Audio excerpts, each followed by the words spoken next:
May I have your attention, please? Thank you so much. Good evening, everybody, and welcome. We are super excited for our speaker this evening, Dr. Ken Miller. As you can see, he'll be speaking on human evolution, its meaning for science, humanism, and faith. And I just wanted to quickly give a huge thank you to the sponsors for this event. It includes the Genetics and Genomics Academy, the Department of Biological Sciences, the Department of Interdisciplinary Studies, the Department of Philosophy and Religious Studies, the Genome Engineering and Society Center, as well as the College of Humanities and Social Sciences. So this is really a remarkable coming together of very interdisciplinary groups across the whole university with a common theme and a common topic for discussion this evening. And with that, I'm going to hand this over to Dr. Fred Gould, who will introduce the speaker. All right. Thank you all for being here. So it's really my pleasure to introduce Ken Miller, who in many circles needs no introduction.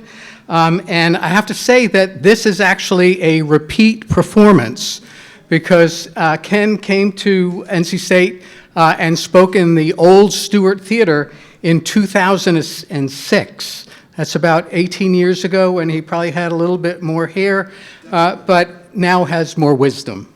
And so just a little bit about Ken. I don't want to take away from his speaking time, but he grew up in Rahway, New Jersey, 10 minutes from I-95 in that New England Northeast corridor, swimming and doing other physical activities, and somehow or other found himself at Brown University, where he got his BS degree in 1970. And then he went on to the University of Colorado, where in 4 years he got his PhD, yes. He was working on the structure of photosynthetic membranes, a lot of work with early electron microscopy. And then he went on from there without a postdoc really to Harvard University, where he started out as a lecturer and then an assistant professor, where he was for 6 years, went back to his alma mater, Brown University, and in 6 years went from assistant professor to full professor. So during that time, he proved his bona fides in publishing articles in the Journal of Cell Biology, the journal Cell, and at least one in Nature. So you might ask, well, why didn't he continue that? Because he made quite a shift, and later in his career, he's focused on public engagement, debates, and court trials, and you'll hear more about that, and the importance of understanding the workings of science and also pushing the idea of the lack of a scientific basis for creationism. As with his previous endeavors, he's done quite well. So he's written 3 books on this theme. One is Only a Theory, Evolution and the Battle for America's Soul. A second, Finding God, a scientist's search for common ground between God and evolution. And a third one, more recently, called Human Instinct, How We Evolved to Have Reason, Consciousness, and Free Will. So I mentioned he's debated quite a few creationists and intelligent design folks, including Behe and company. He was the chief witness in the Kitzmiller trial regarding the teaching of intelligent design, which I hope he will tell you more about. I think it's his honor that he wrote the best-selling high school biology textbook in the United States for many, many years. Again, you'll hear more from him about that. But he has this interesting distinction that in Cobb County, Georgia, near Atlanta, the textbook was seen as having too much about evolution in it, and there was a mandate that stickers had to be put on his book that said evolution is a theory, not a fact. And that got rolled back as a result of a trial that he participated in. He's received many awards only 22 that I've counted, but I'm only going to describe 3 of them, which are pretty impressive. The AAAS, that's the American Association for the Advancement of Science Public Engagement with Science Award in 2008, and he comes in great company for that award, because the year before he got the award, Neil deGrasse Tyson got that award, and the year after him, May Birnbaum got that award, somebody that many of us know quite well. He also got the Stephen Jay Gould Prize, which is awarded to recognize individuals whose sustained and exemplary efforts have advanced public understanding of evolutionary science and its importance in biology, education, and everyday life, in the spirit of Stephen Jay Gould, a very prominent evolutionary biologist. And here, too, he got that award in 2011.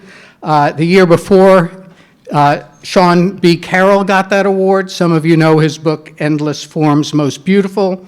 And then the year after that, David Quammen, who wrote Spillover, the Song of the Dodo, and Tangled Trees. So you can see he's definitely in good company. Last, I just want to mention that he got the Laity Medal, which is an annual award in recognition of outstanding service to the Catholic Church and society. The award is given to an American Catholic or group of Catholics whose genius had ennobled the arts and sciences, illustrated the ideals of the Church, and enriched the heritage of humanity. So I think that speaks a lot for him. So beyond these awards, he's done a lot of service. So he was a board member of the National Center for Science Education, and since 2017, he's been the president of that society. I better stop here and let Ken take the mic over there. Oh, I have to mention one more thing before Ken gets up, sorry about that, is that we are going to, if you see the next slide that shows, where it gave a number of these out, but there's a QR code. So during the talk and at the end of the talk, use that QR code, and you can take pictures of it right now, if you will.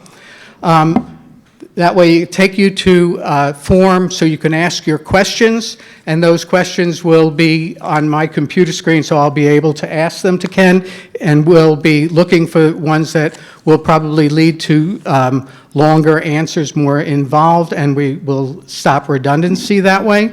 But afterwards, if you're not really a person who deals with high technology that well, we will also come around afterwards and have people ask questions to the mic.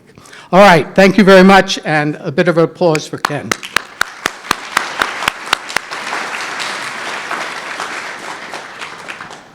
Fred, thanks a lot for that overly generous introduction.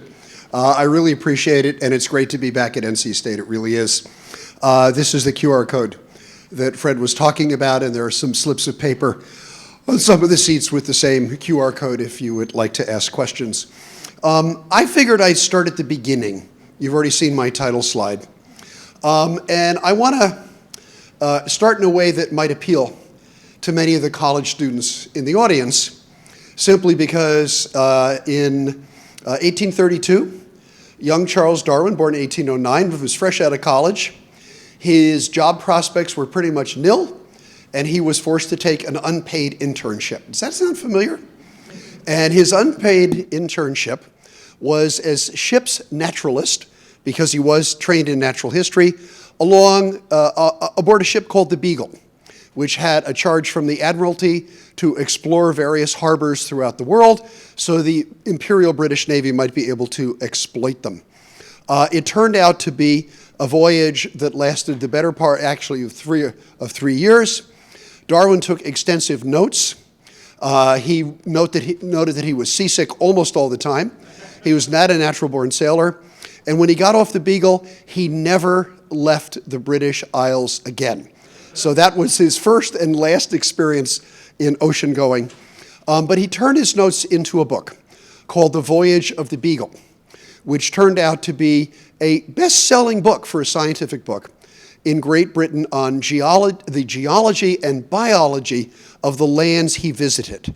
And as you can see, those visits were in South America, Australia, and briefly in Africa. And he saw some extraordinary things.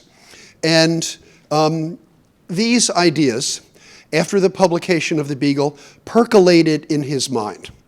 And it took him 6 years later to write a letter to one of his professors from Cambridge named Joseph Hooker. One of the interesting things about Darwin is he and the people who corresponded with him kept their correspondence. There was almost 4,000 handwritten letters of Darwin that are extant, that are out there to be examined. I've seen many of them with my own eyes, and they're extraordinary. And here's part of the letter that he wrote to Joseph Hooker. And he says, "At last gleams of light have come, and I'm almost convinced," and this is significant, "quite contrary to the opinion with which I started, that species are not immutable." In other words, that species can change over time. And then he writes, "It is like confessing a murder." He was so concerned that this idea about the changeability of species would meet with resistance, maybe even violent resistance, that he hesitated to express it to anybody else except an ex-college professor in whom he felt he could confide. And he didn't publish his theory. At one point, he actually wrote out a 200-page outline of his theory. He gave it to his wife, along with a bank deposit of 200 pounds, instructing her in the event of his death to publish the manuscript with that money, because he did not want his ideas to die with him. Then something happened in 1855, and he received a letter. And the letter was from a young working-class naturalist whose name was Alfred Russel Wallace. There is, incidentally, a city in California called Wallace, California, that is actually named after Alfred Russel Wallace's brother. He came from a mining family, and that's where the Wallace in California wound up. He was a young naturalist. He was working in the East Indies. He'd been influenced by Darwin because he read The Voyage of the Beagle and a couple other books on natural history that Darwin had written. And he wrote to ask Darwin if he could review a draft he was writing and comment on it. Darwin was already a respected amateur naturalist, and part of that letter is shown here. Now, I'm not going to show you the contents of the letter, but as a result of this correspondence, what happened was the letter changed everything. Darwin looked at Wallace's idea and no doubt thought to himself, "Oh my God, this is my idea too." Wallace then wrote a paper, and here is the paper which he sent to Darwin, asking Darwin to pass it along to the Royal Society to have it considered for publication. Now, Darwin could have pretended that the mail never came to Down House that day and could have published his own ideas independently, but he didn't do that. He did the honorable thing, which is to pass that article along for publication. I have my freshman biology students read the article. Boy, did it have a catchy title: "On the Tendency of Varieties to Depart Indefinitely from the Original Type." What a snooze. I mean, man, if you're going to publish a revolutionary idea, for God's sakes, get a better title than that. But again, think about what that says. Varieties can depart indefinitely from the original type. And what that means is species can change. At that point, Darwin said, "Oh my God, I am scooped, so what do I have to do?" So he ultimately decided to publish. And he wrote what he always called an abstract of his ideas. It was 450 pages long, but he called it an abstract. And that abstract, you know today, with a much better title, is On the Origin of Species. And Wallace's ideas are essentially duplicated in Darwin's book, but not a soul ever accused Darwin of plagiarism for the very simple reason. Wallace had the outlines of a theory. Darwin not only had that, but he had voluminous evidence to back it up. And it was perfectly obvious he'd been working on it for decades. What was the reaction to this book? It was actually a bestseller. And first editions of this book sell for tens of thousands of dollars because it was immediately followed by a second, a third, a fourth, and ultimately up to a sixth edition of the book as Darwin continued to revise it. What was the reaction in Victorian England? Well, the book was very influential in many ways, but there is an apocryphal joke that goes around that basically said, polite society people said the following: let us hope that this idea, which is to say evolution, let us hope that it is not true. But if it is true, let us hope that it does not become generally known. So in other words, let's make sure that the working class doesn't know about this revolutionary idea. Well, I think you might say that in the United States, many states actually did try to keep it from becoming generally known. As it turns out, a total of 7 states passed laws forbidding the teaching of evolution in the public schools. And one of those, most famous, was a law called the Butler Act, which took place in Tennessee. That led to a very famous trial, the 100th anniversary of which is coming up next year. This is the Scopes trial from 1925. This is the text of the Butler Act. Unlawful for any teacher in any of the universities, normals, which are teacher education universities, and all public schools to teach any theory that denies the story of divine creation as taught in the Bible. That was the revolutionary idea. If you know the Scopes trial at all, you probably know it through a play which became a movie called Inherit the Wind, in which the 2 attorneys on either side of the trial, who were in reality Clarence Darrow and actually William Jennings Bryan, the great populist, clashed on either side of this. John Scopes was convicted and fined $100. That law, however, remained on the books until 1968, when it and all other laws banning the teaching of evolution were invalidated by the Supreme Court because they advocated basically a religious idea, which is divine creation. Here are the actual William Jennings Bryan and Clarence Darrow photographed in the trial. Next year, as I mentioned, is the 100th anniversary of the Scopes trial, and fortuitously, it's also the 20th anniversary of the Kitzmiller trial in which I testified and which I will tell you about. And there will be several symposia around the country to celebrate the anniversaries of these 2 trials. Now, how does this involve me? Here it is, it's 1982, and I'm just an innocent cell biologist. I'm obsessed with electron microscopy, membrane proteins, and biological membranes. I'm working in my laboratory.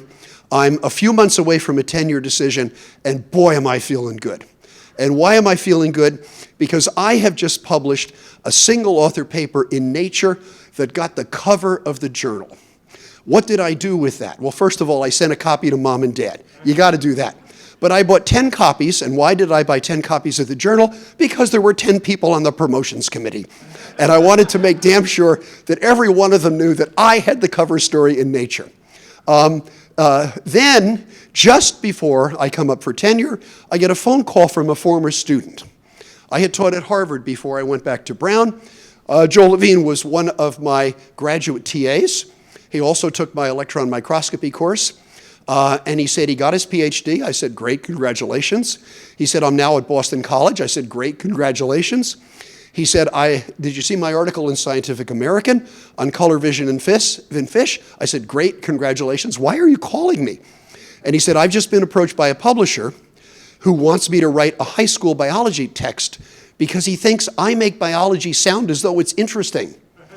And I said, what'd you say to him? And he said, I said to the editor, what do you mean as if? That's the point. So and I said, great, why are you calling me? And he said, because I've come to the conclusion that I can't write the whole book. I don't have the expertise. That's great to know. You have a problem. Why are you calling me? Because I want you to write the other half. And at the time, and I'm cleaning this up for you, I'm basically a New York guy. I grew up across the river in New Jersey. Joe grew up near New York City in a town called Mount Vernon. And basically I said, what are you, nuts? Although I said it somewhat cruder than that, and I told him to get lost. It took him 6 months to talk me into going in on this wild venture. And lo and behold, we figured this would be quick. It took us 8 years. That's the book. It was generally known as the Elephant Book, first published in 1990. Well, it's great to have a book, and once again, I sent a copy to Mom and Dad. They were very, very proud. I have 2 daughters. The oldest one was lucky enough to escape from Dighton-Rehoboth Regional High School in Massachusetts, where we live, before my first book, that one, was published. My younger daughter, Tracy, not so lucky. Tracy had to suffer the indignity of using her old man's book for freshman honors biology. Rehoboth, Massachusetts is one of the oldest towns in the United States, but it's also really small. It's about 8,000 people, a mostly rural town. And for many years, people in the town knew who I was, but not because of what I did for a living. I was kind of like the commissioner of the girls' softball program. So I ran the spaghetti suppers to raise money, I trained our umpires, and in the summer, I coached one of our all-star teams. So they all knew me as a softball guy, but they didn't really know what I did for a living. High school adopts the book. Tracy has to use it. A month or two in the school year, I drive out to the high school to pick Tracy up after field hockey practice. There's a woman who was a coach of another team, Bonnie Kelly. She sees me, she waves me down. I roll down my window, I say, "Hey, Bonnie, what's up?" And she's very excited. And she says, "Ken, you wrote the book they use in the high school." And I thought, man, I thought this is going to be great. And I puffed out my chest and I very proudly said, "Yes, Bonnie, I did." And then she looked me right in the eye and she said, "Funny thing is you don't seem that smart." And I have always enjoyed hearing that, and I've always taken that in one respect or another as a compliment. Well, if a new book that you write, especially a textbook, is a failure, there's good news, which is you don't have to revise it. But if the book is not a failure, guess what you have to do? Because science doesn't stand still. Our book was a success. Edition after edition after edition. And it is my very strong suspicion that many people in this room are looking at the covers of these books and they're saying, "Oh my God, I had that in high school. That book was big. That book was heavy. There was an awful lot of stuff in there. You already hate me." And I apologize for that. Nonetheless, Joe and I have continued to write high school science textbooks. These are not AP Bio. These are intended for mainstream ninth grade biology. Now, there's an interesting consequence here. How did I get so interested in defending evolution? The answer turns out to be, in some respect, self-defense. And you've already heard about this. In Cobb County, Georgia, God bless them, the Cobb County School District picked our book for all 13 of their high schools. We were very happy about that. However, a local preacher got a hold of a copy of our book and discovered it didn't just mention evolution, it had a whole unit on it. He was absolutely incensed. He gathered a petition that got 2,000 names and took it before the school board and demanded that they teach so-called scientific creationism alongside evolution. Their attorney said, we can't do this. We'll go to the court and we'll lose. Here's what we'll do for you. We'll put a warning sticker on the textbooks. You've already heard about this. And there is the warning sticker that was actually attached to our textbook. This textbook has material on evolution. Evolution is a theory, pointedly not a fact, regarding the origin of living things. This material should be approached with an open mind, studied carefully, and critically considered. When that sticker went on there, I was called up by a reporter from the Atlanta Journal-Constitution. And she said, "Professor Miller, you're the author of the book that has these warning stickers on it." I said, "Yeah, I am." She says, "Aren't you outraged that they put these stickers on your book?" Now, I, at that point, had been interviewed before by newspaper and TV people, but I never had a reporter put a word in my mouth like outraged. And I realized that if I said yes, there'd be a story that says, better yet, Northern author outraged at what they're doing to his books.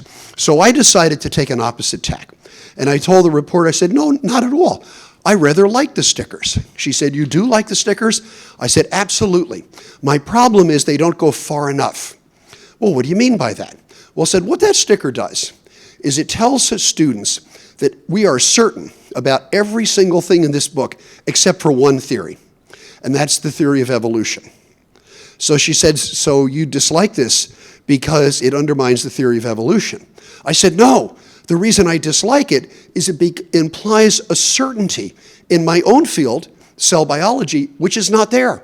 We're not certain of everything in cell biology either, or any field in biology." I'll tell you what I'll do. No charge.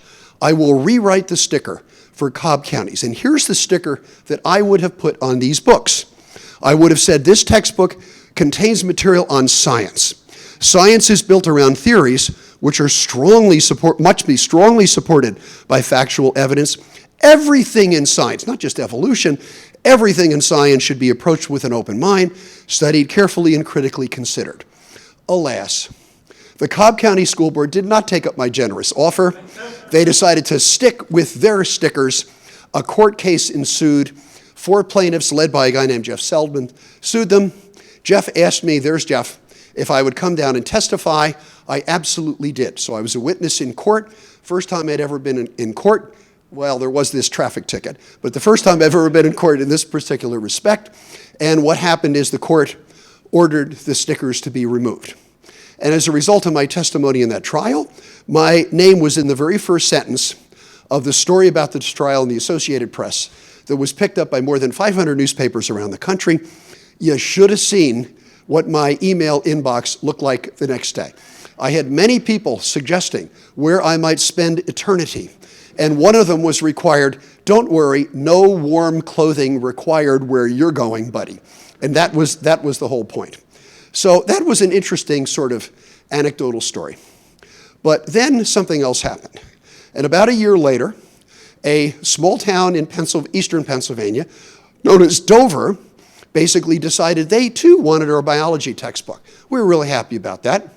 But then it turned out 2 or 3 members of the school board got a look at the book. They saw that evolution stuff and they said, we can't have this. The teachers insisted they wanted the book. So the school board basically said, tell you what, you can keep the book, but you're going to have to prepare a lesson over the summer on this thing called intelligent design. And we, the school board, are going to buy a classroom set of intelligent design books to put in the library for you to tell your students about. The biology teachers at Dover, there's only 4 of them, at the risk of losing their jobs, refused. They said, we took an oath when we became teachers in Pennsylvania never to knowingly present false information to students. This would be false information. We're not going to do it. So they weren't fired. But I want you to think of a Board of Education doing this. The board decided to write their own lesson on intelligent design. They typed it up. They gave it to the teachers. Would you at least read it to the kids? Once again, they refused to do so. So they sent the superintendent and the assistant superintendent one morning over to Dover High School to teach a lesson in intelligent design while the teachers literally stood outside in the hallway. Word of this got to the parents. And a week later, 11 parents filed a First Amendment lawsuit in federal court arguing that this basically was an infringement of their First Amendment rights not to have the power of the state, which is a local school board, impose a particular religious idea in the public schools. What happened then, here's a write-up of this. Evolution shares a desk with intelligent design. That really was the scoreboard. Outside Dover High School, it says intelligent design 1, Darwin nothing. Somebody sent that to me and said, what do you think of that? And I said, well, I'm an old baseball player. They made us the home team. You see, we're in the bottom. And that means we get to bat in the bottom of the 9th, and maybe we'll pull out the game. Well, that's pretty much what we did. So what happened after the intelligent design policy was voted in, this is in 2005, is a trial ensued. Now, I can't quite remember what I have for the next slide. It could be another slide talking about this, or it could be a video from a NOVA program about the trial. So unfortunately, because of my poor organizational skills, I'm just going to have to click and see what happens. Here we go. It's the video. On NOVA. I believe there is an intelligent design. In the beginning, God created. Saying that you don't believe in evolution is almost saying we don't believe that the Civil War ever took place in the United States. An extraordinary court case ignites a small town. There's like a civil war within the community, there's no question. And puts science itself on trial. Very important things were at stake. One is the future of science education in this country. NOVA reveals the story behind the headlines. Anywhere you turned, we were getting attacked. Witnesses started dropping like flies. And probes the question, is intelligent design a scientific alternative to evolution? Properly the subject of a science class.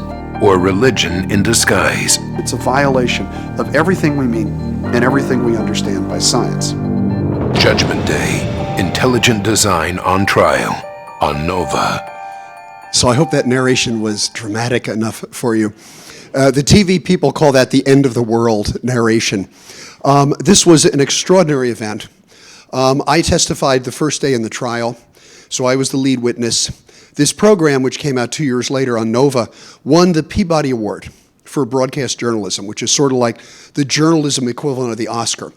And it was an extraordinary program because it told the story not just of the legal issues in the trial and the scientific issues about evolution and this thing called intelligent design, but also of the conflict between people in this small town who sincerely wanted an alternative to evolution to be taught. Well, a 7-week trial took place in 2005. This is the NBC TV courtroom sketch of me being cross-examined with considerably more hair on the stand during the first day of the trial. And if you look very closely, you will actually see my textbook piled up here on the desk, and the book I wrote about evolution and religion called Finding Darwin's God right there. There is the judge, and here's the attorney for the other side. It was an extraordinary thing. I went back to my university after being cross-examined for a day and a half, almost 7 hours of cross-examination. Everybody wanted to know what it was like, and I said it was no big deal. It was just like having your PhD exam over and over and over again, and that's actually how it worked out. Well, the judgment came down just before Christmas in 2005. The judge, who I hasten to point out, was a lifelong Republican, recommended for the bench by Senator Rick Santorum in Pennsylvania and appointed by George W. Bush, ruled that this was simply not science. This was the lead story in everything from the New York Times to USA Today. It was the lead story on the nightly news. Here you can see it. And it set off celebrations among the parents of those students who had sued the Board of Education. It was an incredible victory. And I would love to pretend that the advocates of intelligent design creationism had their day, and they had more than their day. They had 2.5 weeks to lay out their case, and they failed bitterly to prove the scientific case, and they especially failed to cover the religious intent behind what they were trying to do in the classroom. And what was the testimony in the trial like? Well, one of the things that I did during my testimony was to tell the judge that the evidence for evolution isn't confined to fossils. It isn't confined to paleontology. It isn't confined to theorizing. It's right there in the human genome. And during the trial, this paper came out in the journal Nature. It was a study of the chimpanzee genome. And there's something very interesting about this. And I'll read a quote from this paper. More than a century ago, Darwin and Huxley proposed that humans share recent common ancestors with the African great apes. Modern molecular studies have spectacularly confirmed this prediction. And I want to show you one example of how dramatic that confirmation was, because I think it's very straightforward. We have 46 chromosomes. Each of us got 23 from mom and 23 from dad. Now, we are very closely related to the other great apes, gorillas, orangutans, bonobos, and so forth. But take a look. All of the other great apes have 48 chromosomes. If we actually share common ancestry with these guys, how is it that we are missing a pair of chromosomes? A baby chimp, for example, gets 24 from mom and 24 from dad. Well, if we do share common ancestry with them, how are we missing a pair of chromosomes? Well, could a pair of chromosomes have gotten lost in our evolutionary lineage? Any geneticist will tell you, no way. If you lost all the genes on what is known as a homologous pair of chromosomes, you wouldn't even get through embryonic development. So that's not it.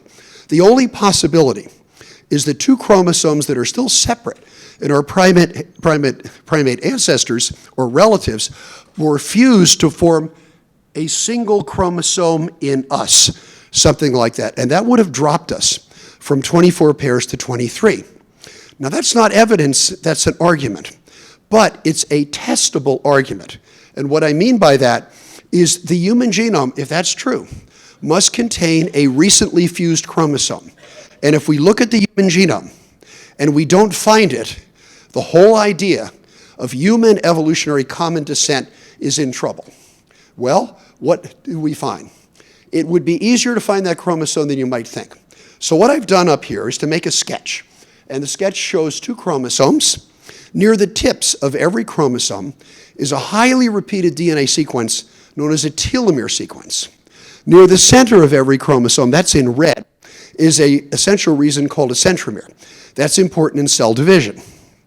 If one of our chromosomes was formed by the fusion of 2 chromosomes, do you know what it would look like?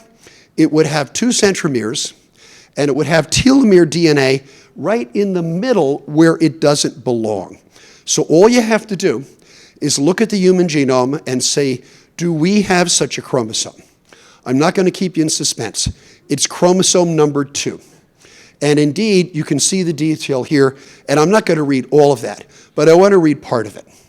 The precise fusion site, and this might surprise you if you don't keep up with how much we know about the human genome. The precise fusion site, if you will, the Scotch tape holding our 2 halves of chromosome number 2 together, is located between base 114,558,023 and 114,558,038. So in other words, we know exactly where the fusion site is, and it beautifully confirms our common ancestry with the other great apes. Now, to demonstrate that, I wanted to go further. So I figured I'm going to go right into the Human Genome Data Bank. And here you see basically what we used to call chromosome 13 and what we used to call chromosome 12 in the other primates. We no longer call them that. We call them 2A and 2B because they correspond precisely to the 2 halves of our chromosome number 2. How precisely are they? This is a shot on the Human Genome Browser, and what you will see is right there in red, that's the fusion site. What it looks like in terms of genetics is like this. You'll notice I've identified 4 genes to the left of the fusion site and 4 genes to the right. In our primate relatives, where are those 4 genes? They're on those 2 separate chromosomes. So the exact genes that are on the tips of those 2 chromosomes are right in the middle of chromosome 2, and it gets better than that. I figured, let me go down to the DNA-based sequence. Here's the fusion site. The telomere, as I said, is a highly repeated DNA sequence. In humans, it goes TTA, GGG, TTA, GGG. The fusion site is right where that arrow is shown. Notice that to the right of the fusion site, it doesn't go TTA, GGG, it goes CCC, TAA. If you're a bio student and you know base pairing, A pairs with T and G pairs with C, that's the complementary sequence. So what you see there is a chromosome that got flipped around and fused right onto the other one, and you can see it even at the level of the DNA base. So right there you have dramatic confirmation, easy to understand that we have a fusion site that betrays our common ancestry with the other great apes. It's absolutely incontroversial. Now, the evidence is really abundant. I mentioned that we don't need the fossil record to confirm human ancestry from non-human primates. We have a fossil record, and the fossil record is extraordinary. And I can't tell you how many times I've spoken to a lay audience, and someone has gotten up and saying, well, you've never found the missing link, have you? On the contrary, we have so many missing links that have been discovered in the fossil record over the last 4 million years that, frankly, here's the problem. We don't know which of these guys is our direct ancestor, which is our first or second cousin, which is the crazy uncle up in the attic. We're not entirely sure who's in the direct line and who's a cousin. However, we have so many examples of pre-human fossil individuals that we know we literally have an embarrassment of riches. The human fossil record is one of the very best of any species living today in terms of documenting our evolution from a non-human species. So the evidence is literally everywhere. Now, one of the things I wanted to talk about tonight is not just, is evolution true? Do we have an evolutionary ancestor? We sure do. But what does it mean? What do we make of it? What can we think about it?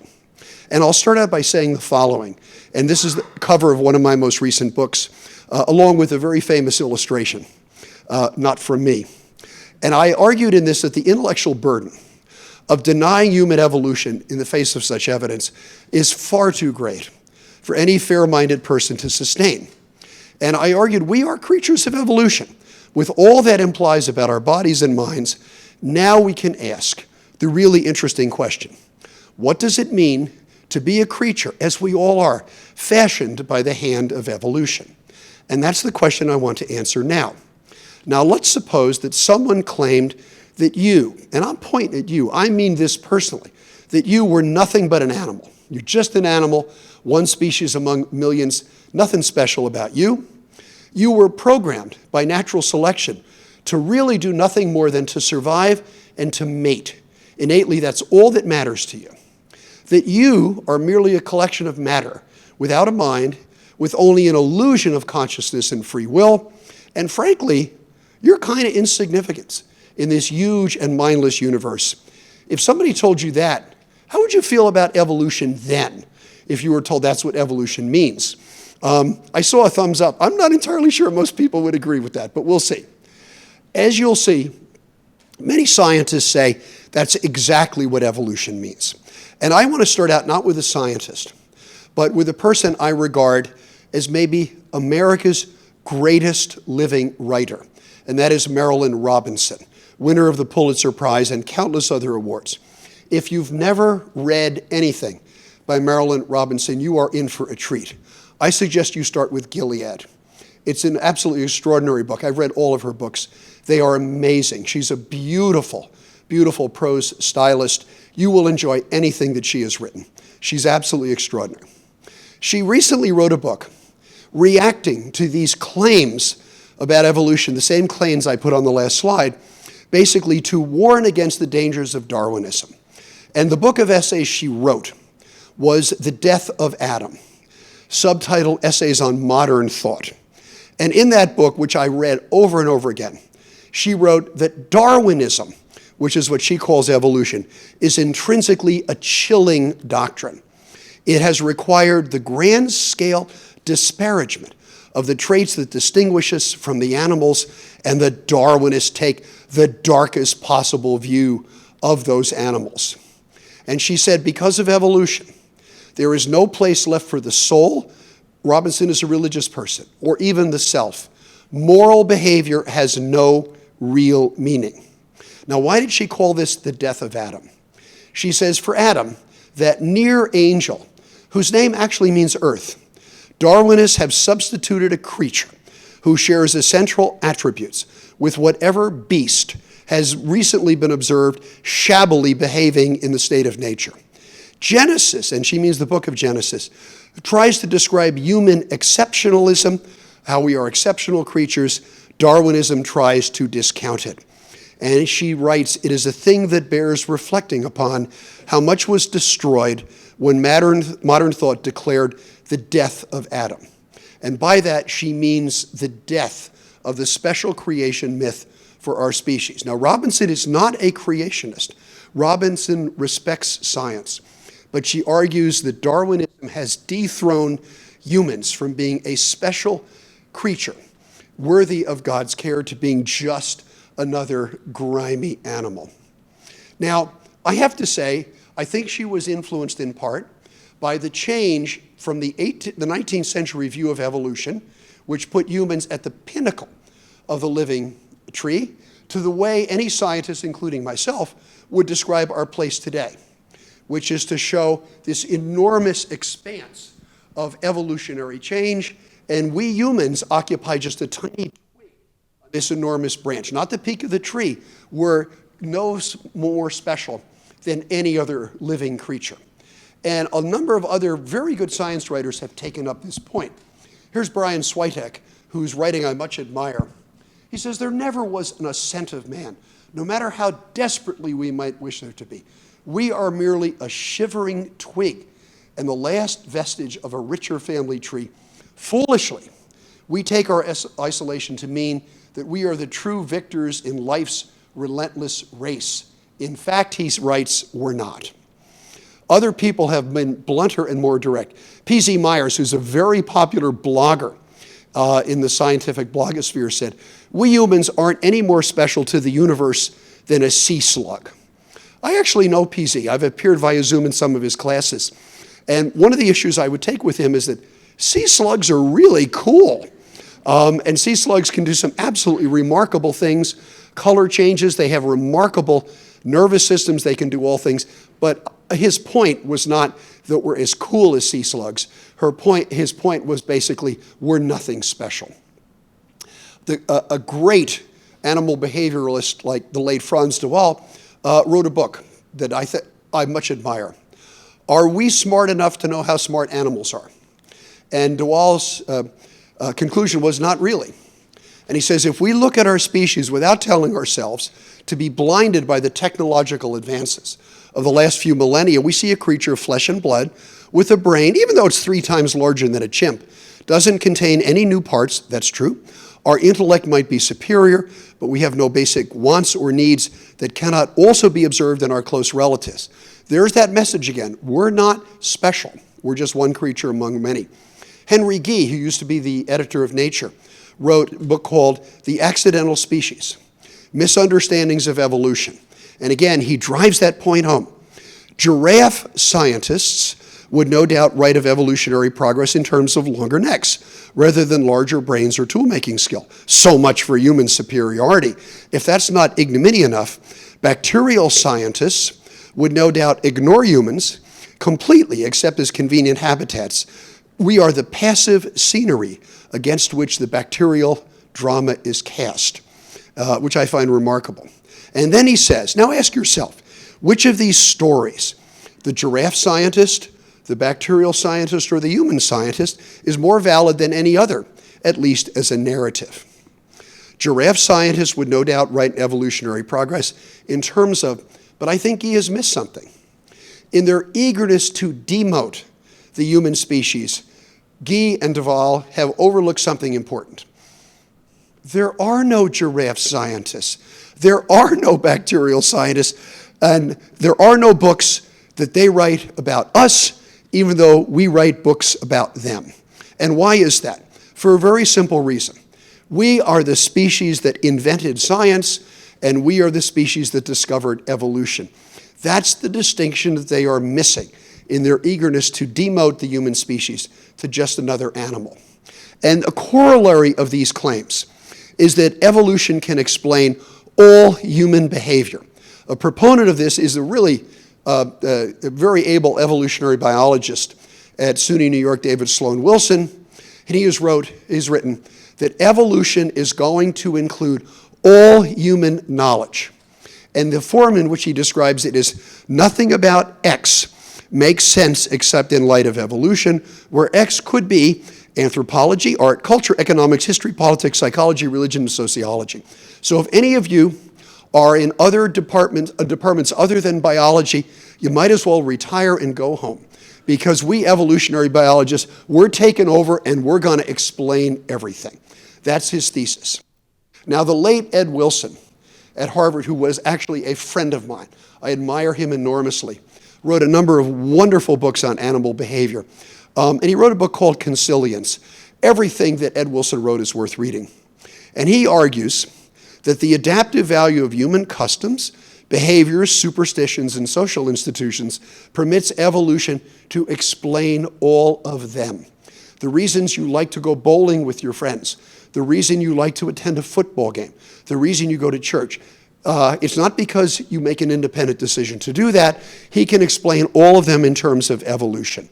As an example of that, basically, this amounts to, as Marilyn Robinson points out, a claim by scientists that you do not know the real reasons for your action, but scientists do, and they can explain to you why you behave as you do.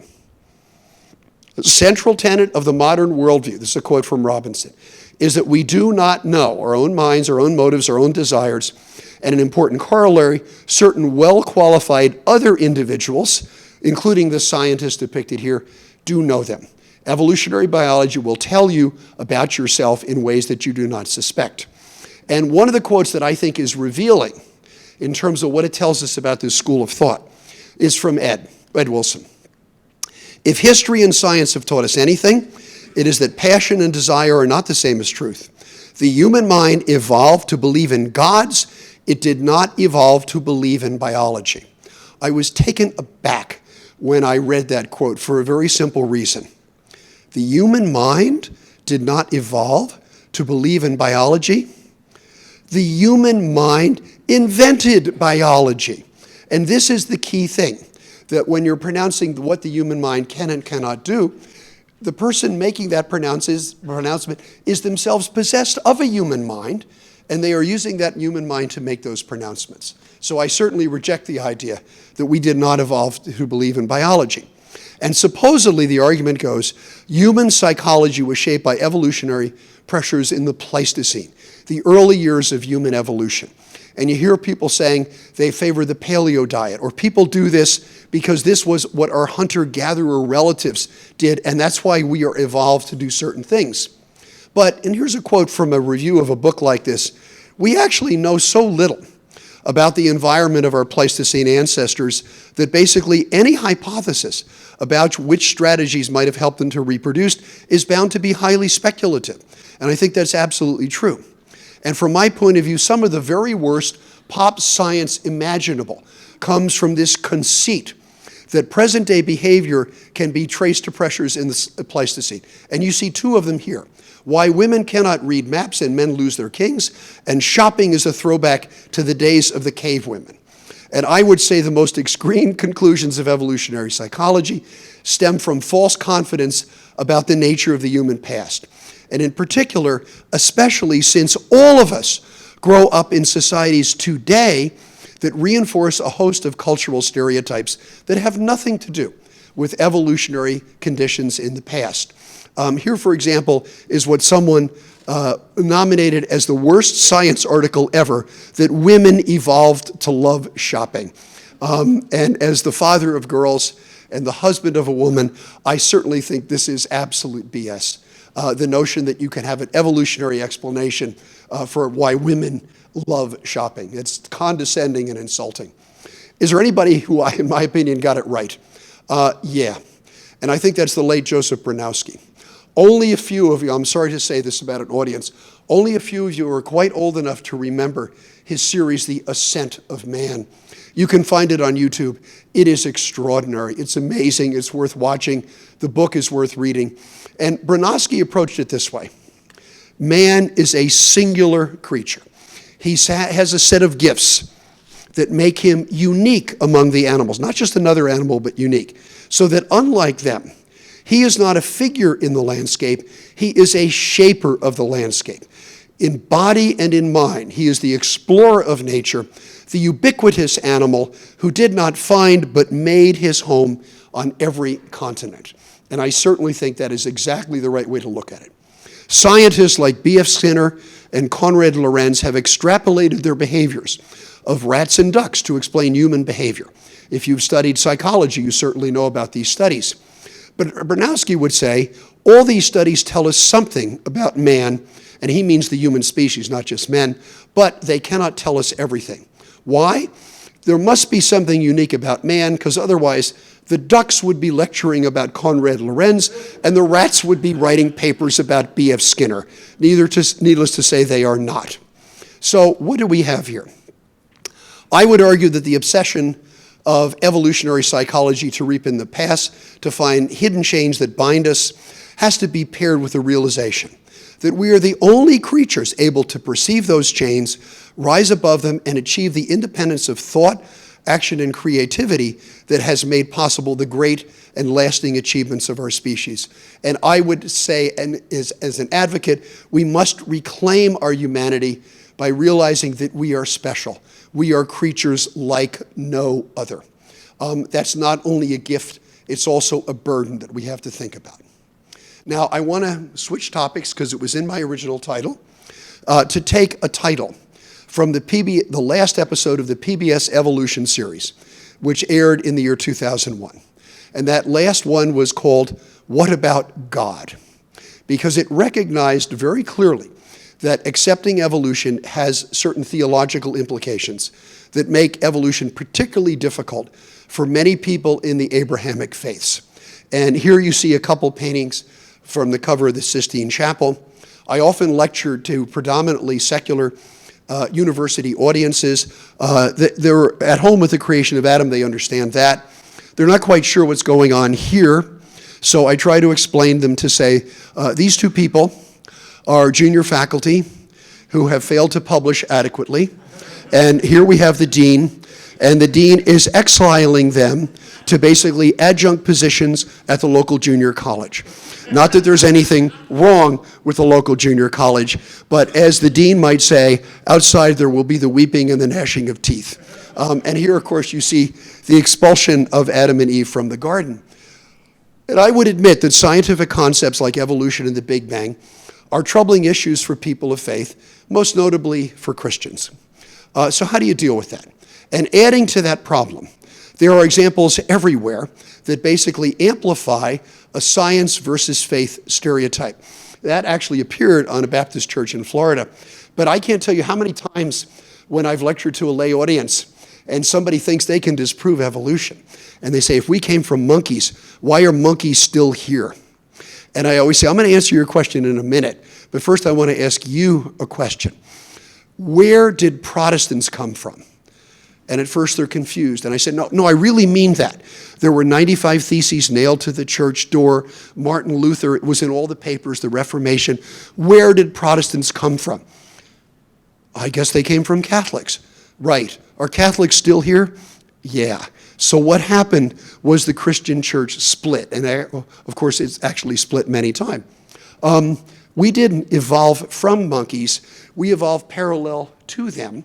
Monkeys are still here because they, like us, are also products of a common ancestor. So that's actually a very, very easy question to answer. But I want to start with something else. And I talked about the Big Bang because that bothers people too when they think about the story in Genesis.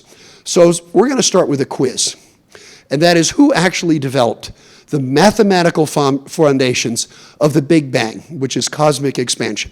Was it Albert Einstein? The answer is the equations of general relativity actually imply an expanding universe. But Einstein didn't think so. He, for sort of theological reasons of his own, wanted to believe in a steady state universe that always was and always would be, so you wouldn't have to think about creation. A young, sort of impertinent physicist and mathematician from the University of Levine in Belgium basically convinced Einstein otherwise. Here he is, and you might notice a clerical collar around his neck. He was a priest.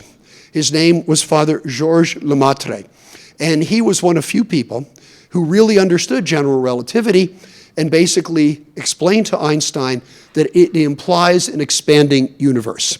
He is now acknowledged as the scientific father of the Big Bang. And Lemaitre, of course, was a priest. And he was constantly asked, Father, how do you reconcile this with Genesis? And his basic answer was, Genesis was written in a pre-scientific age to send a message to people in a pre-scientific age who themselves would not have understood the scientific story of the origin of our universe. Our eyes have been opened. We no longer see through a glass darkly. As St. Paul once wrote, we see the universe as it is. That is part of God's glory, and that was Lemaitre's explanation for his reconciliation of science and faith. A few years ago, Pope Francis came out and said, come on, evolution and the Big Bang are real. And he also says, God is not a magician with a magic wand. There are real physical processes that account for the existence of the universe and the evolution of life. Many people who don't know Pope Francis were surprised by this, but before he went into the seminary, he was trained as a chemist. So this is someone who is genuinely literate scientifically, and if you have read his writings on environmental science, you will see that right away. Now, it turns out, again, his comments are not revolutionary. They are in keeping with the traditions of science and faith that basically produce Lemaitre. And I show this not to hold a brief for the Catholic Church, but just to point out, this is a pretty religious guy. And he shows his acceptance of these to show that science and faith really can be compatible. And I think that's a lesson for us all. Earlier, Pope Benedict, no liberal, believe me, no liberal, had endorsed evolution as well. And he was asked by a group of Italian journalists, and he said this clash between creation and evolution is an absurdity. So he said the contrast is an absurdity because there are many scientific tests in favor of evolution, which appears as a reality that we must see and enriches our understanding of life and being. That's kind of complicated. So if you can't quite decode that complex language, do what I do. Go to the newspaper that always explains everything for me, And after the Pope said that, I went to the New York Post, and they said, evolution and God do mix, Pope. That's the end, that's the end of the story. Who else felt the same way? Charles Darwin was petitioned by many people, including a guy named John Fordyce, to basically come out and say that evolution disproves religion, disproves the Abrahamic story. He wrote back to him, and Darwin refused to be, although he was not a believer, he refused to be enlisted in a crusade against religion. And he wrote that it seems to him absurd to doubt that a man may be an ardent theist and also an evolutionist. And as an example, he cited Asa Gray, the eminent botanist. Asa Gray is one of the great pioneers of scientific life in the United States. He's basically the founder of modern plant science in the United States. He actually appeared on a commemorative stamp. He was Darwin's great advocate in the United States for evolution, and he also was an elder in the Presbyterian Church. And Darwin, not a man of faith himself, used the example of Asa Gray to say, of course you can accept Christianity, and of course you can accept science. The greatest evolutionary geneticist of the 20th century was Theodosius Dobzhansky. And it surprises many people to discover that he was also a Christian. He wrote a marvelous article many years ago, a slogan that any biologist would adhere to. Nothing in biology makes sense except in the light of evolution. But in that article, he said the following: the diversity of life is reasonable and understandable if the Creator made the living world not by caprice, but by evolution propelled by natural selection. It is wrong to hold evolution and creation as mutually exclusive alternatives. I, Dobzhansky, am both a creationist and an evolutionist. Evolution is God's or nature's method of creation. Creation is not something that happened in 4004 BC. It is a process that began some 10 billion years ago and still is underway today. Now, in closing, I want to make a point, and that is of our special nature as human beings. I've been blessed with two daughters, both in their 40s. One became a scientist, a wildlife biologist. The other one a teacher, although a history teacher, but I can accept that. And they would tell you that when they were little, their dad, even though he was a biologist, was fascinated by astronomy. So when there was a meteor shower, I would drag them out at 2 a.m., the peak of the meteor shower. I'd spray them with bug spray so they wouldn't get bitten by mosquitoes. I'd lay them down in the front yard, and we'd look up at the sky, and we'd wait for those meteors. And the first time I did it, Lauren, who's my oldest, after about 20 minutes during the Perseids of seeing nothing, said, Dad, I want to, and then all of a sudden she goes, oh my God, as an incredible fireball went across the sky. After that, I couldn't drag her inside. She became addicted. I dragged them out in the middle of the night to watch lunar eclipses. I drove them out to Wyoming to watch total solar eclipse. So they know that I did all these things.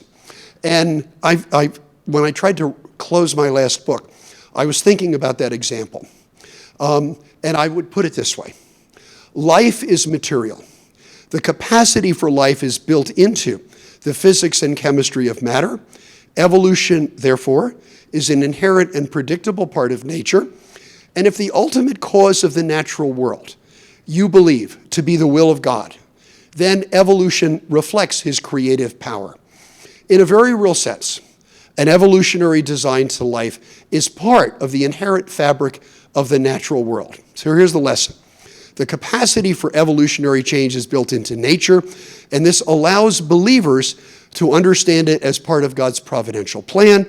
If you are not a believer, it nonetheless allows you to understand it as a necessary part of the design of life. One person who has been a particular advocate along these lines is a very prominent paleontologist named Simon Conway Morris. He's written a book in which the subtitle is Inevitable Humans in a Lonely Universe. And I would add that he's not only a distinguished paleontologist and evolutionist, Simon is also a Christian. There are organizations like BioLogos and the Clergy Letter Project. They seek acceptance for science among the religious, and I think this is a noble endeavor. And they do this by respecting science's competence to investigate the natural world, by regarding Scripture as conveying a spiritual, not a scientific method, by insisting by not insisting that science find empirical evidence for the creator. That's a losing cause. And their insight, which is mine as well, is that God is not in nature. He's not waiting to be discovered by scientists, but rather God, if he exists, is the reason for nature. And I think that's really the proper way for scientists to understand it. And I would add a corollary. Any faith that requires the rejection of science is not a faith worth having. And I want to go a little further. I want to seek Einstein's endorsement. And rational science to Einstein was inspired by religious faith and conviction. Einstein was not a person of faith. He was not. I'm not claiming him. But he did write that scientific results are independent of religious or moral considerations. But those individuals to whom we owe the great creative achievements of science were all imbued with the truly religious conviction that this universe of ours is something perfect and susceptible to the rational striving for knowledge. Einstein once wrote that the greatest miracle of life, the greatest miracle in the universe is I get this wrong. The least understandable thing about the universe is that the universe is understandable.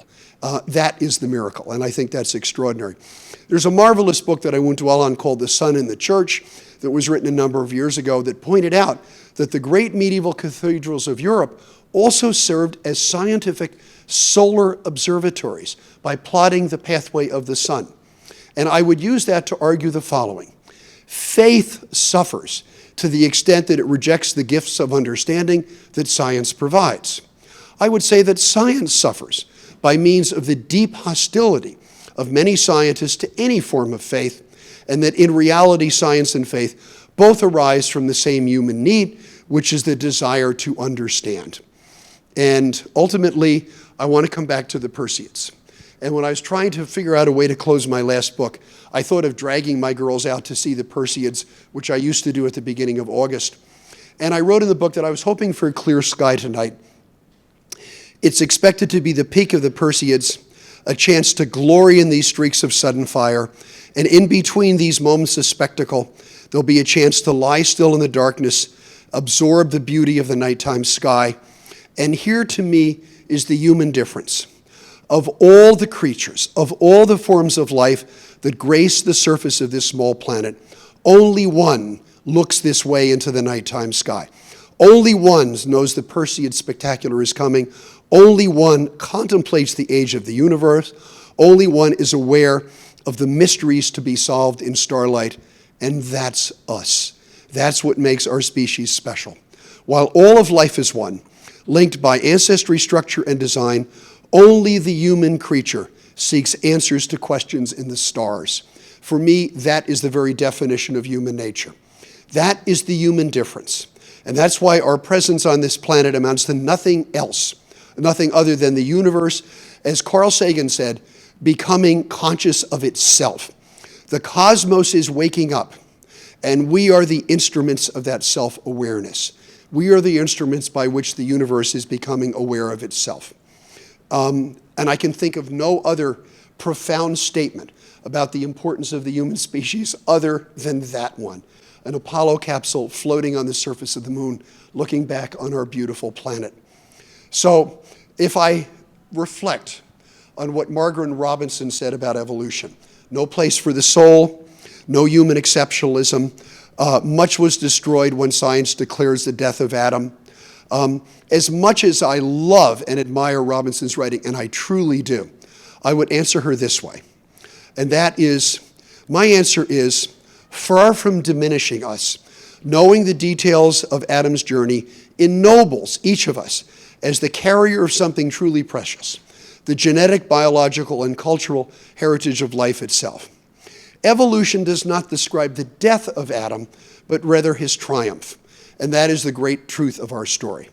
And I wanted to end tonight by reading the end of a very famous book that all of you have heard of. And many years ago, I got to go to the Darwin exhibition at the New York Museum of Natural History, to which I served as advisor. And I got to see this notebook.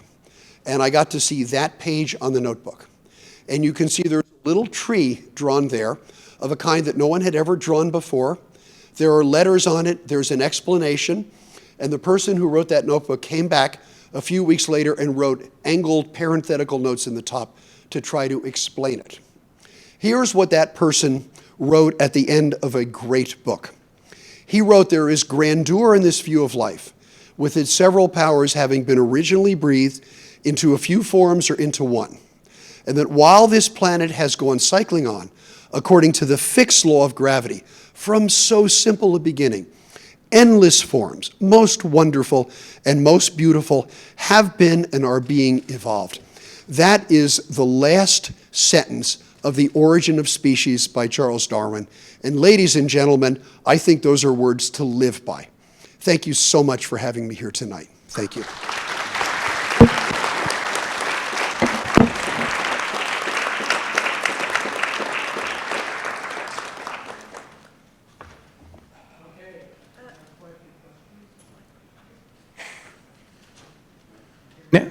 Yeah. Okay. Okay. Okay. So, first question.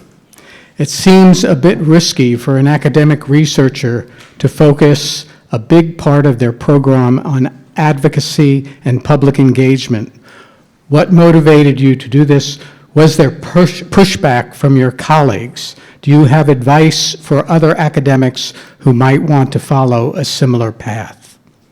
Okay, well, my first piece of advice for any academic in the sciences is, for God's sakes, establish a research career and establish your credibility as a research scientist, which I certainly tried to do early in my career.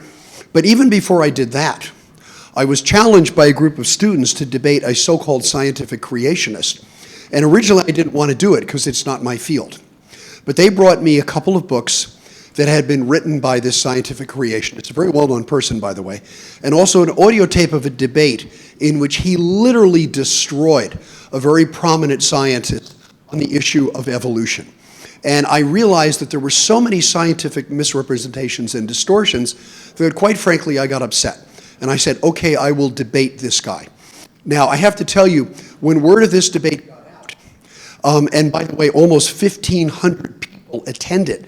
There were so many people. My university did not have an auditorium large enough for that crowd, so we had to go to the largest room in our campus, which, our campus is obviously the ice hockey rink, and that's where we actually had the debate. And a week before the debate, the Department of Evolutionary Biology, knowing that this young cell biologist was going to debate this guy, summoned me to lunch. And they basically said, scientists lose all these debates. And if you embarrass us by losing to this guy, we're going to remember it when you come up for tenure. So that was like, whoa. And if I wasn't fully prepared at that point, boy, did that put the fear of God into me. As it turns out, the debate was very successful.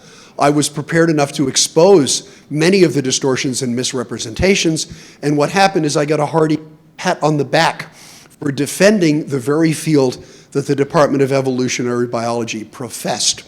That was about the time I started to write my high school textbook. What happened was when my book came out, and it was sort of a bestseller, I went along with the president of the university on a fundraising trip to Philadelphia. They do this sort of thing all the time. And I was the token faculty member to talk about their research with the president. So like a crowd about this size, presumably of alumni and wealthy donors. The president says why you should give to the university all the wonderful things. Then Professor Miller is going to give a lecture. And it was the alumni person from Pennsylvania, the chair of the Alumni Association, was going to introduce me. And he said, I understand you've written this high school textbook. My own son uses it. And I said, that's fine. And he says, how many of these books have you sold? And I said, well, it's almost 1 million at that point. And I said, how long do schools use textbooks? And I say 6 or 7 years. And he says, is it fair to say that 6 million kids have used your books? And I said, yeah, probably. So then I'm sitting next to the president as I'm being introduced. And he says, I want to introduce the biology professor to you. His work has enlightened nearly 6 million American students with a love of science. And the president of the university grabs my arm and says, 6 million? And I said, yeah, Dr. Gregorian, that's about right. Okay, so then I gave my little spiel, not about the book, but about my research. 2 weeks later, I get a phone call. And the phone call was from the president's office. And the secretary said, President Gregorian would like to have lunch with you tomorrow. And I said, am I in trouble? That was all I could think of. She said, no, Dr. Miller, you're not in trouble. Be sure to come. So I go in there and I discover there's 3 other professors in the president's small office in University Hall, which was built before the American Revolution. Beautiful colonial building. And on the table are 3 bottles of champagne. And in comes the president of the university, in comes a bunch of sandwiches for lunch and everything, and he says, all of you are being named to endowed chairs. So what was the reaction of my academic colleagues? Overwhelmingly positive. And in fact, I wouldn't necessarily advise anybody to embark on a career of public engagement and public advocacy for science or any other field unless it is also their passion. And unless they've also established themselves as scholars in their own right, because that's very important within academia. So I'm happy I did it. I think I made an impact, and above all, being kind of a competitive guy, I really have enjoyed doing it. So for me, that was a big plus. Okay, we got a lot of questions here. I'll try to be more brief. And we have until 7:30. So I'll try to be more brief. All right, I'm just going to try to get this down here. As an atheist, I have never understood the view of Darwinism as inherently nihilistic. Why has that beautiful last sentence of Darwin's book not had as much of an impact as the caricature of his theory as a mere bloody struggle for existence? I think it's my fault. And the reason I say that is because not enough people know it. Not enough people have been exposed to it. And as an educator and an author, I really wish that I and my colleagues in the scientific community had been much more effective in conveying it. And I feel the same way about the chromosome 2 story, which is so very easy to understand. And when I speak to college students, I say, how many of you knew that story before I came tonight? And if 2 hands go up, they're both genetics professors. And I say, do you know whose fault it is that that's not common knowledge, that everybody knows it? It's my fault. And it's all my colleagues' fault because we have not popularized the very clear scientific findings about human evolutionary ancestry, and we have not dwelt on the absolute beauty of Darwin's writing, his affection for life, and his beautiful worldview about these endless forms, most beautiful and most wonderful. And I think all of us in the scientific community have to do a better job of popularizing the science that we know, understand, and love. Great. Okay, next question. How do you fit in free will in a scientific perspective, given that all life is material? All life is material. Madonna got this right, which is we are living in a material world. There's absolutely no question about this. And if I was asked, what happens up here?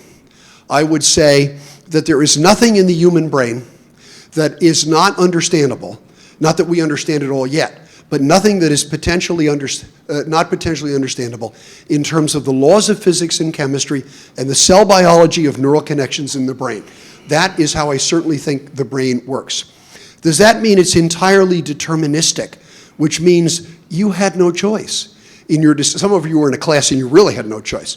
But some of you had no choice as to whether to come tonight because you don't have free will and you were programmed to do that.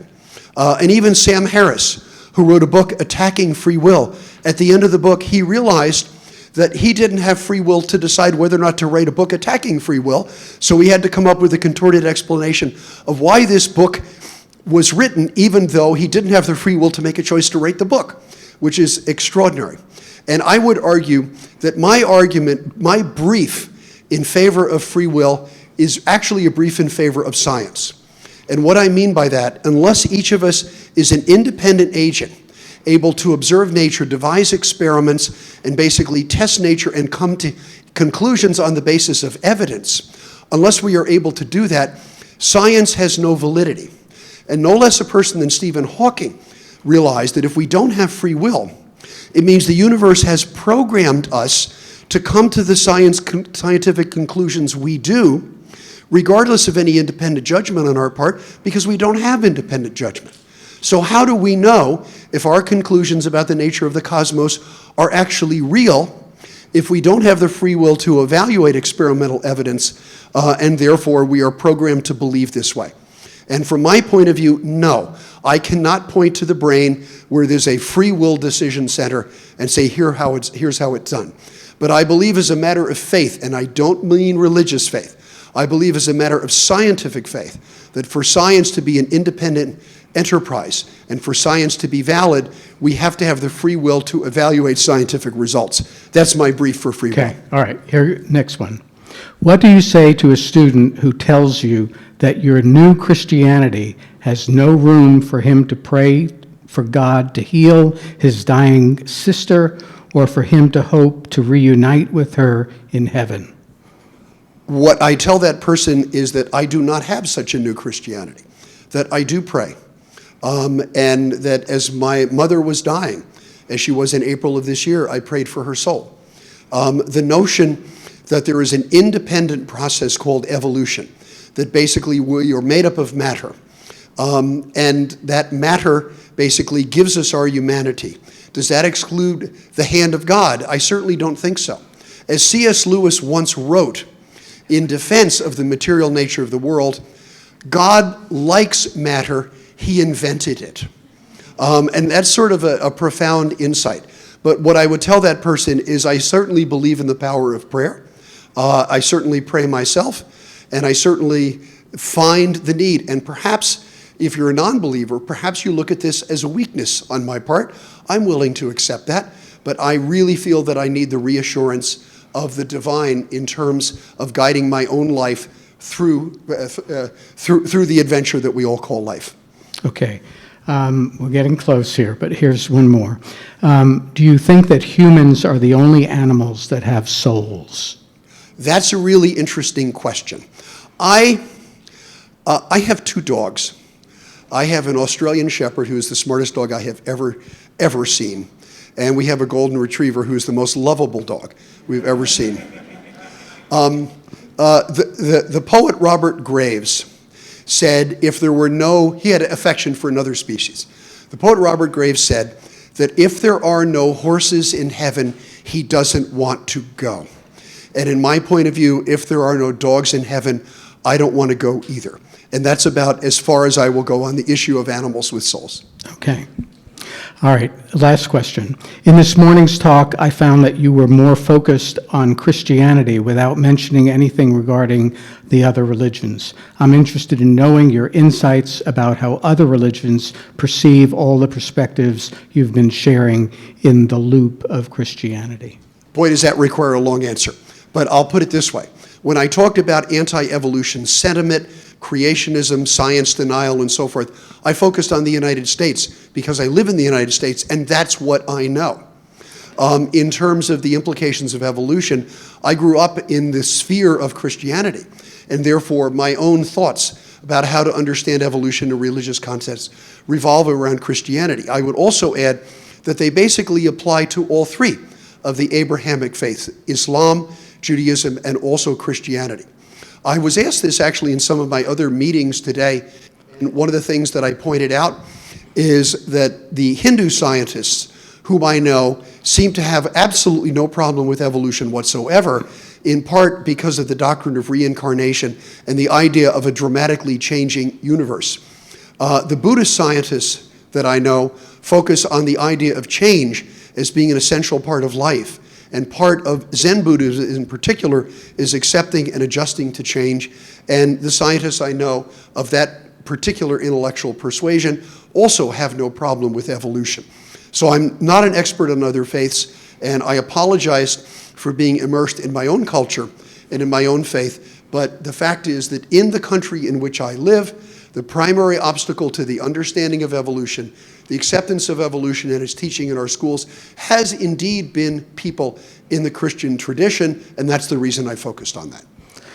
Okay, I think we're going to have to cut off the questions here. I know there are a lot more in this, and I know there are people who would like to do more, but I really want to say that it's been great to have this audience. I've looked back and seen everybody wrapped in listening carefully and some students taking notes and so on. So it's been a great evening with you, and I'd like everybody to thank you one more time for your talk. Thank you.